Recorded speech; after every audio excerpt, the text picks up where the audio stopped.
क्या आपने कभी महीने के एंड में अपना बैंक अकाउंट देखा है और सोचा है कि सारा पैसा गया कहाँ? आपने रेंट दिया, ग्रोसरीज खरीदी, लेकिन फिर भी बस जैसे तैसे काम चल रहा है। सच बात कर रहे हैं, आपका बजट चुपके से हमले का शिकार हो रहा है, ऐसे हिडन कॉस्ट से जिनके बारे में हम सोचते भी नहीं। इसमें कोई हैरानी नहीं कि बार बार पोल्स यही दिखाते हैं कि मेजॉरिटी कैनेडियंस को लगता है कि वो अपनी करंट इनकम में बेसिक्स भी अफोर्ड नहीं कर सकते। ये सिर्फ उन बिल्स के बारे में नहीं है जो आप जानते हैं, ये उन इनविजिबल खर्चों के बारे में है जो आपको कंगाल कर रहे हैं। और जब गवर्नमेंट कहती है कि इन्फ्लेशन कंट्रोल में है, तो वैसा फील होता है क्या? नहीं ना, क्योंकि जब इन्फ्लेशन गिरता है इसका मतलब ये नहीं कि दाम नीचे जाते हैं, इसका मतलब सिर्फ ये है कि वो उतनी तेजी से नहीं बढ़ रहे। लेकिन नुकसान तो हो चुका है, आपका रेंट तो रीसेट नहीं हो रहा और आपका ग्रोसरी का बिल अभी भी उस ऑल टाइम हाई पर है। ये सिर्फ एक फीलिंग नहीं है, ये लाखों लोगों के लिए एक कठोर फाइनेंशियल सच्चाई है। हम में से कई लोग पहले से ज्यादा मेहनत कर रहे हैं बस अपनी जगह पर बने रहने के लिए। आज हम उन 5 हिडन कॉस्ट से पर्दा उठा रहे हैं जो चुपके से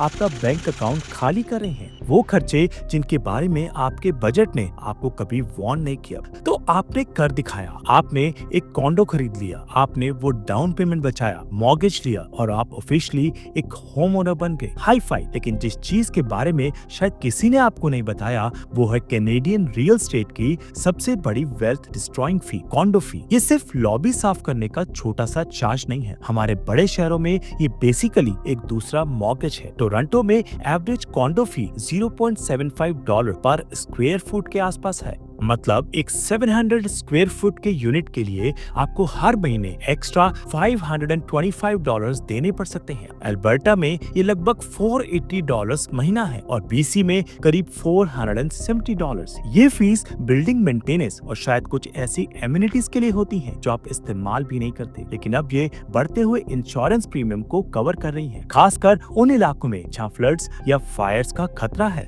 लेकिन असली डरावनी चीज अब आती है, स्पेशल असेसमेंट्स। ये तब होता है जब कॉन्डो बोर्ड एक बड़े रिपेयर का ऐलान करती है, एक नई छत, नई खिड़कियां या एक खराब हो रही पार्किंग गैराज, और बिल्डिंग का सेविंग्स अकाउंट खाली होता है। अचानक से आपको 5, 10 या $20,000 का बिल आ जाता है जो अभी के अभी देना है। ये एक फाइनेंशियल सपने की तरह है जो हकीकत में बहुत बार होता है, लोगों को अपने घर बेचने या भारी कर्ज लेने पर मजबूर कर देता है। और वो कम कॉन्डो फी जो आपने देखी थी वो एक बहुत बड़ा रेड फ्लैग हो सकती है, जो अक्सर एक ऐसी बिल्डिंग का इशारा है जिसका मैनेजमेंट खराब है और पिगी बैंक बस टूटने का इंतजार कर रहा है। और आपको एक सरप्राइज भी मिल जाता है जिसे आप अफोर्ड नहीं कर सकते। चाहे आपके पास घर हो या कॉन्डो, एक और गवर्नमेंट मैंडेटरी खर्चा है जो हमेशा रहता है, चुपचाप आपको निचोड़ता रहता है, प्रॉपर्टी टैक्स। ये वो नंबर है जिस पर आपने शायद घर खरीदते वक्त एक नजर डाली होगी, लेकिन हर साल इसे भरने की सच्चाई एक अलग ही कहानी है। कनाडा में प्रॉपर्टी टैक्स आपके घर की एसेस्ड वैल्यू का 0.5% से लेकर 2.5% तक हो सकता है हर साल। वैंकूवर जैसे शहर में जहाँ एक एवरेज घर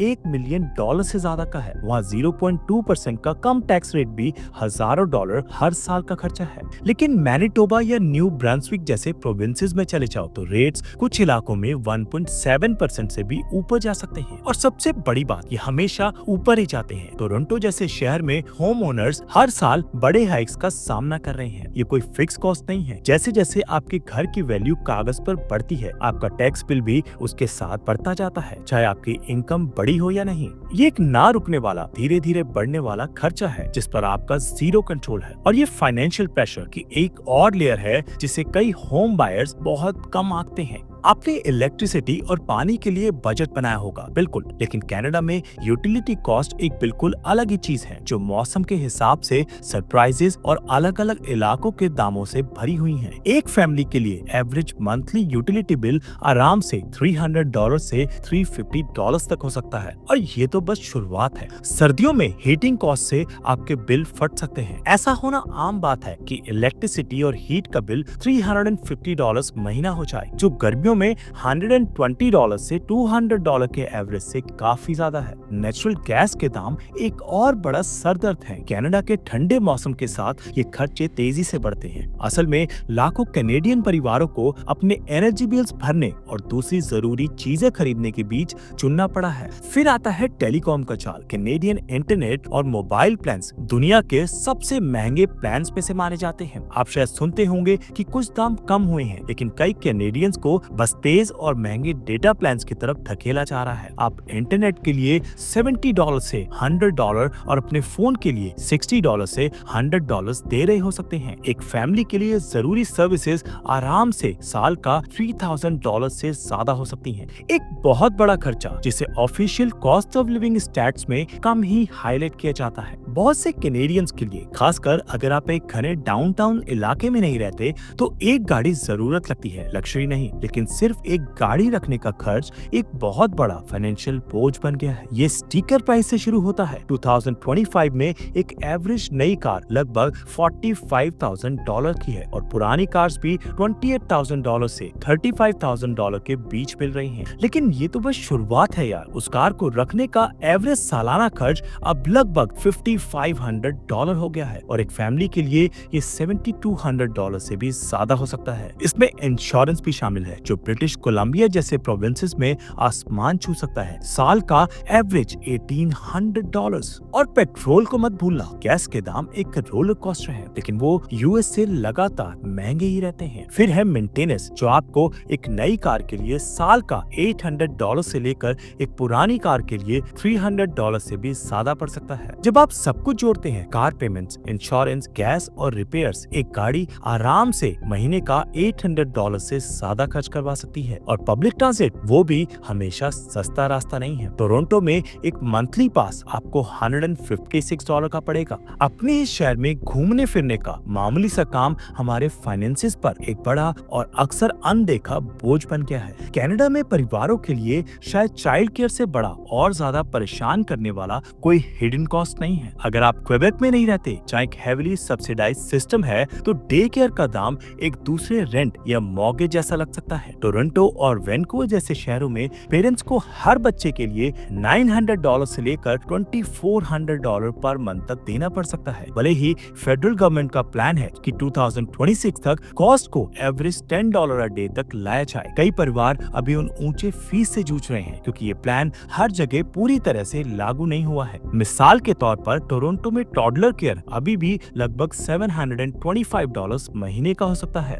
ये एक खर्चा अक्सर एक फैमिली को एक नामुमकिन चॉइस लेने पर मजबूर कर देता है। क्या दूसरा पेरेंट काम पर वापस जाना अफोर्ड भी कर सकता है? जब एक दूसरी सैलरी का एक बड़ा हिस्सा, ये पूरी सैलरी चाइल्ड केयर में चली जाती है, तो ये एक फाइनेंशियल जाल बन जाता है। ये एक सिस्टमेटिक समस्या है जो एक परिवार की फाइनेंशियल ग्रोथ को उनके सबसे जरूरी कमाई के सालों में रोक देती है। इतने सारे लोगों के लिए ये सिर्फ एक हिडन कॉस्ट नहीं है, ये फाइनेंशियल सर्वाइवल के रास्ते में एक रुकावट है। तो आप ये सब जोड़ लीजिए, condor fees, property taxes, Phantom utility charges, transportation और चाइल्ड केयर। ये सिर्फ छोटी मोटी बातें नहीं है, ये बड़े बार बार होने वाले खर्चे हैं जो महीने के हजारों डॉलर तक पहुंच सकते हैं और सबसे अच्छे बजट को भी बर्बाद कर सकते हैं। एक घर खरीदने और फाइनेंशियली स्टेबल होने का कैनेडियन ड्रीम अब और भी मुश्किल लग रहा है। ये सिर्फ मॉर्गेजेस जैसे बड़े आइटम्स की वजह से नहीं है, बल्कि इन हिडन एक्सपेंसेस के लगातार हमले की वजह से है। ज्यादातर लोगों के लिए तनख्वाह उस हिसाब से बड़ी ही नहीं है, जिससे हम में से ज्यादा लोग इस बोझ के नीचे दबे हुए महसूस कर रहे हैं। तो सोल्यूशन क्या है? आपके लिए शुरुआत इससे होती है कि आपको पता हो कि आपका सामना किससे है। आपको इन हिडन कॉस्ट के लिए बजट बनाना पड़ेगा। उन कॉन्डो सरप्राइजेस के लिए एक शॉक फंड शुरू करें। हर एक यूटिलिटी बिल को पढ़ें। अपने आप से पूछें कि जहां आप रहते हैं वहां एक कार रखना उसके खर्च के लायक है भी या नहीं। और परिवारों के लिए हर एक चाइल्ड केयर सब्सिडी के लिए लड़ो और उसका इस्तेमाल करो जो आपको मिल सकती है। लेकिन ये बात सिर्फ हमसे बड़ी है। ये कठिन सवाल उठाता है, क्या ये वो कनाडा है जो हम चाहते हैं? एक ऐसा देश जहाँ एक अच्छी नौकरी के साथ भी आप मुश्किल से अपना गुजारा कर सकते हैं। अगर आपको ये वीडियो अच्छा लगा तो एक थम्स अप दे दीजिए। कनाडा में रहने की फाइनेंशियल सच्चाइयों पर और कंटेंट के लिए सब्सक्राइब करें और उस नोटिफिकेशन बेल को दबाएं ताकि आप आगे आने वाली वीडियोस मिस ना करें। हम सब इसमें साथ हैं।